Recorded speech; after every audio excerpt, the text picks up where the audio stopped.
Halo semua, selamat datang di channel kami, Channel Kriminal bersama saya Atika Walu. Bagi Anda yang menyukai pembahasan tentang kasus-kasus kriminal, kami sengaja membangun channel ini untuk Anda. Jangan lupa untuk mendukung channel kami dengan cara subscribe, like, komen, dan share ke media sosial yang Anda punya. Kasus hari ini datang dari negara Singapura, yang dimana terjadi pada tanggal 20 Januari pada tahun 2017. Theo Kim Heng, dia berusia 41 tahun, hidup bersama istrinya yang bernama Chong Pei San, kala itu dia berusia 39 tahun, dan juga anak perempuannya yang bernama Xing Ning, dia berusia 4 tahun. Keluarga ini tinggal di Woodland, Singapura. Pernikahan mereka telah berlangsung selama 7 tahun dan anak perempuannya, Xing Ning, lahir pada tahun 2013. Kehidupan mereka sangat baik dan berkecukupan, yang dimana Theo bekerja sebagai agen properti yang dikenal sangat profesional di area dia tinggal. Bahkan menurut informasi, Theo mendapatkan gaji yang tinggi tiap bulannya hingga mencapai 10-15 ribu dolar per bulan. Karena Theo mendapatkan gaji yang bagus, istrinya Chong memutuskan untuk tidak bekerja dan tinggal di rumah mengurus anaknya juga kebutuhan keluarga mereka. Perekonomian yang baik, Xing Ning pun disekolahkan di sekolah swasta oleh kedua orang tuanya. Keluarga kecil ini pun selalu menghabiskan waktu luang dan libur dengan piknik, travel, dan belanja. Pada tahun 2015, keadaan mulai berubah, di mana pasar jual properti menurun drastis di tempat kerja Theo. Hingga Theo pun mendapatkan gaji yang lebih sedikit. Bahkan sampai beberapa bulan, dia hanya mendapat gaji sebesar 1.000 dolar per bulan. Dari penghasilan 10.000 sampai 15.000 per bulan, dan kini menjadi 1.000 per bulan, tentu bagi orang-orang yang sudah memiliki kebiasaan hidup berlimpah, dan tiba-tiba keadaan berputar atas ke bawah, pasti ada guncangan dalam hidup mereka. Rasa cemas, rasa sedih, juga kurang puas pasti mereka rasakan.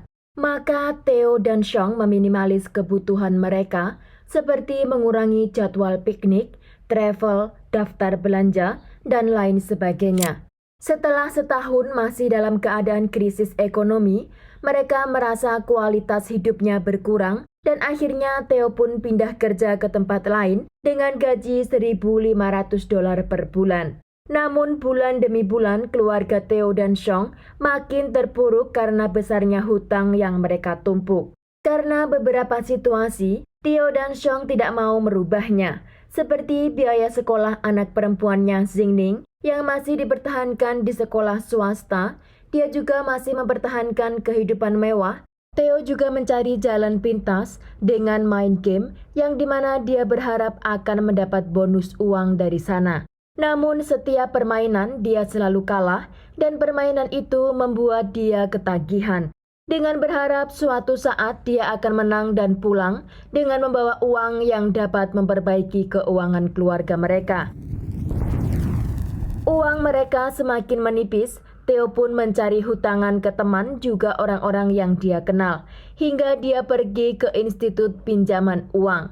Pada November tahun 2016, keluarga ini sudah menjalani hidup dalam krisis selama 2 tahun, dan bulan itu mereka mengetahui jika Chong hamil anak kedua. Dalam situasi tersebut mereka bahagia dan khawatir karena keadaan ekonomi tidak juga membaik. Pada puncaknya bulan Januari tahun 2017, Theo mencatat hutangnya mencapai 120.000 dolar. Menurut Theo, Chong istrinya selalu menyalahkan dirinya atas apa yang terjadi di rumah mereka. Mereka pun sering bertengkar karena keadaan yang tidak juga membaik. Chong sering mengungkit janji di pernikahan mereka, yang dimana Theo berjanji akan mencukupi kebutuhan dan memberikan kehidupan yang lebih baik. Maka Chong mulai menghina Theo dengan sebutan laki-laki yang tidak berguna. Hari makin hari hubungan mereka pun semakin sulit dan renggang karena pertengkaran antara mereka sering terjadi. Pada bulan Januari tahun 2017, sudah 3 bulan Theo tidak bisa membayar sekolah Xing Ning. Pihak sekolah mulai menelpon dan meminta bayaran yang sudah menunggak beberapa bulan. Karena merasa malu dengan pihak sekolah, Tio memutuskan untuk mengeluarkan Xingning dari sekolah tersebut. Karena dia tidak mau jika sampai anaknya dikeluarkan dari kelas karena tunggakan biaya yang belum terbayar. Theo berencana sementara waktu tidak memasukkan anaknya ke sekolah dan menunggu sampai mereka dapat memasukkan anaknya ke sekolah publik. Namun Xiong menolak pendapat Theo dan dia tetap kekeh untuk menyekolahkan anaknya di sekolah swasta itu. Di sini juga sempat terjadi pertengkaran hebat antara Theo dan Xiong mengenai sekolah Xingning. Pada tahun baru Cina tahun 2017, tepatnya bulan Januari, keluarga Xiong menunggu kedatangan mereka untuk merayakan tahun baru bersama. Namun, Xiong mengirimkan pesan kepada ibu dan saudara laki-lakinya jika dirinya tidak bisa datang karena dia tidak enak badan. Di hari kedua, saudara laki-laki Xiong menelpon dan menanyakan keadaan dirinya. Namun Xiong hanya membalas dengan SMS. Xiong mengatakan jika dia tidak bisa bicara karena dia sedang sakit perut akibat kehamilan. Saudaranya yang merasa khawatir, dia pun bergegas mendatangi rumah Xiong. Namun ketika dia mengetuk pintu rumahnya, tidak ada jawaban sama sekali. Dan dia mencium dari luar pintu, seperti bau yang terbakar dari dalam rumah Xiong. Saudara Xiong lalu memanggil polisi untuk memastikan keluarga mereka baik-baik saja. Ketika polisi sampai di rumah Theo, kali ini Theo merespon dan membukakan pintu untuk mereka. Namun Theo mengatakan jika Xiong dan anaknya telah meninggal dunia dan dialah orang yang bertanggung jawab atas kematian mereka. Polisi melihat tubuh Xiong dan Xingning di atas kamar tidur dalam keadaan terbakar. Awalnya pengakuan Theo bahwa dirinya dan Xiong setuju untuk mengakhiri hidup mereka karena sudah tidak bisa bertahan dengan keadaan ekonomi, hutang, pertengkaran, dan rasa malu yang terus menanjak dalam keluarga mereka. Maka Theo mengakhiri hidup istri juga anaknya terlebih dahulu sebelum dia mengakhiri hidupnya sendiri. Namun setelah istri dan anaknya pergi, dia tidak punya keberanian mengakhiri hidupnya sendiri. Dia lalu mencoba meminum obat-obatan yang dicampur dengan alko, namun juga tidak memberi efek yang serius. Di hari kedua setelah istri dan anaknya tergeletak di sana, dia memiliki rencana untuk menaruhnya di kamar tidur dan membakar rumahnya beserta isinya. Dan Theo melakukan semua itu, menunggu semua tetangga meninggalkan rumah mereka agar tidak tercium bau asap dari dalam rumahnya. Namun setelah api menyala, dia tidak punya keberanian untuk masuk ke dalam api, maka dia pun menyiram api tersebut. Kejadian itu pada tanggal 20 Januari dan pada tanggal 28 baru kasus itu terungkap. Maka selama lebih dari seminggu, Theo tinggal di dalam rumah dengan jasad istri dan anaknya. Menurut Theo, selama seminggu itu, dia memiliki kehidupan yang normal, makan makanan yang ada di rumah tersebut, nonton TV, dan tidur di kamar di mana istri dan anaknya dia letakkan. Selama istrinya sudah tidak bernyawa, dialah yang merespon SMS dari handphone istrinya. Bahkan untuk meyakinkan jika istrinya baik-baik saja, dia mengubah profil di media sosial istrinya. Theo setelah sampai di ruang interogasi, dia mengubah versinya. Yang dimana awal pengakuannya jika Xiong dan dirinya merencanakan untuk mengakhiri hidup bersama, kini dia mengatakan bahwa istrinya tidak tahu tentang rencananya itu. Semua itu adalah rencananya sendiri dan tidak ada kesepakatan dengan istrinya. Pada tanggal 20 Januari itu, Theo dan Xiong sedang berargumen kembali tentang situasi keuangan keluarga mereka. Dan hari itu Xiong meminta Xingning untuk tetap pergi ke sekolah swasta, maka dia pun memakaikan baju seragam kepada Xingning untuk pergi ke sekolah. Namun Theo melepaskan seragam Xingning karena dia merasa tidak bisa membiayai sekolah anaknya dan dia merasa malu jika anaknya nanti sampai dikeluarkan dari kelas.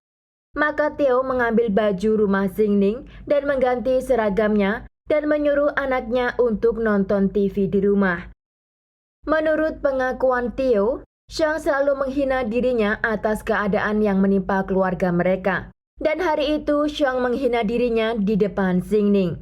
Theo yang tidak bisa menahan amarah, dia pun mengambil handuk di kamar mandi dan menutup mulut Xiang hingga dia tidak bergerak. Lalu dia mendekati Xingning yang sedang menonton TV. Sambil dia memangku Xingning, Theo mengatakan kepada anak kecil itu, "Cari ibumu dulu, papa akan segera menyusul." Kemudian Theo menaruh handuk di leher anaknya. Menurut dokter yang memeriksa kejiwaan Theo dan tes yang dilakukan dari tubuh Theo, mereka mengkonfirmasi jika Theo telah mengkonsumsi obat dalam kuantitas yang besar dan kadar alkohol dalam tubuhnya juga sangat tinggi. Pengadilan memutuskan hukuman kepada Theo pada bulan November tahun 2020 lalu. Namun di pengadilan, jaksa membantah versi Theo jika motif pembunuhan kepada istri dan juga anaknya adalah masalah ekonomi. Pengadilan telah menemukan bukti lain karena pada tahun 2014, Theo mengetahui bahwa istrinya mengkhianati pernikahan mereka dengan laki-laki lain. Theo mengatakan bahwa suatu hari dia pulang kerja lebih awal dan dia mendapati istrinya tidur di kamar tidurnya bersama laki-laki lain. Hari itu Theo mengancam keduanya jika mereka terus bersama, dia akan menceraikan istrinya. Namun Xiang mengatakan dan berjanji kepada Theo akan berubah dan menjadi istri yang lebih baik. Theo pun memaafkan dan melanjutkan rumah tangganya dengan Xiang. Namun polisi tidak percaya jika Theo telah melupakan apa yang dilakukan oleh istrinya. Kebencian itu dia pendam setiap saat Xiang menghinanya sebagai suami yang tidak berguna. Dan Xiang mengatakan jika dia menyesal menikah dengannya. Kebencian dan kemarahan Theo pun semakin dalam. Hingga dia pun meragukan jika Xingning adalah anak kandungnya. Karena otoriti juga menemukan SMS di HP Xiang dan juga Theo jika Xiang mendukung suaminya untuk memperbaiki perekonomian keluarga mereka. Xiang juga berjanji jika anak keduanya telah lahir, dia akan membantu dengan mencari pekerjaan.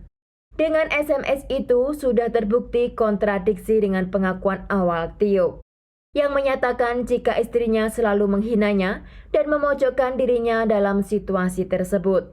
Maka jaksa mengatakan jika motif pembunuhan itu bukan karena keuangan, namun lebih ke motif dendam. Maka Theo dinyatakan bersalah atas pembunuhan tingkat pertama 2 kali dan dijatuhi hukuman gantung. Sekian kasus hari ini, jangan lupa tinggalkan like dan komen. Jika Anda tidak keberatan, klik tombol subscribe untuk mendukung channel kami. Terima kasih saya ucapkan kepada Anda para subscribers. Sekian, sampai jumpa di kasus berikutnya.